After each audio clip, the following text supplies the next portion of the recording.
The 20th century events marked the culmination of a millennium long process of intermingling between Germans and Slavic people. The rise of nationalism in the 19th century made race a centerpiece of political loyalty. The rise of the nation state had given way to the politics of identity, including Pan Germanism and Pan Slavism. Furthermore, social Darwinist theories framed the coexistence as a Teuton versus slave struggle for domination, land, and limited resources. Integrating these ideas into their own worldview, the Nazis believed that the Germans, the Aryan race, were the master race and that the Russians and Poles were inferior. Japan's seizure of resources, other than a few coal and iron deposits and a small oil field on Sakhalin Island, Japan lacked strategic mineral resources. In the early 20th century, the Russo-Japanese War, Japan had succeeded in pushing back the East Asian expansion of the Russian Empire in the competition for Korea and Manchuria.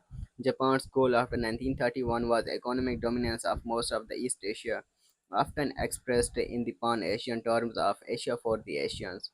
Japan was determined to dominate the China market, which the US and other European powers had been dominating.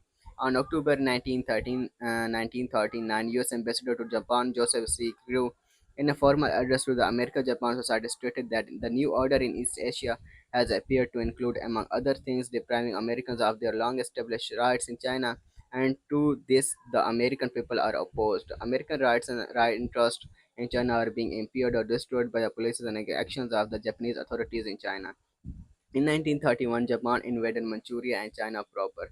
Under the guise of the Greater East Asia Co-Prosperity Fair, with slogans such as Asia for the Asians, Japan started to move the Western powers' influence in China and replace it with Japanese domination. The ongoing conflict in China led to the de-opening conflict with the US, in which public opinion was alarmed by events such as the Nanking Massacre and glowing Japanese power. Lengthy talks were held between the US and Japan.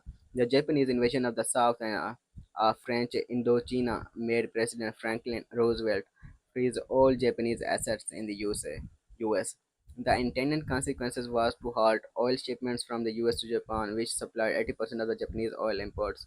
The Netherlands and Britain followed suit with oil reserves that would last only a year and a half during peacetime and much less during wartime. The ABCD line left Japan two choices: comply with the US led demand to pull out of China or seize the oil fields in the East Indies from the Netherlands. The Japanese government deemed it unacceptable to retreat from China.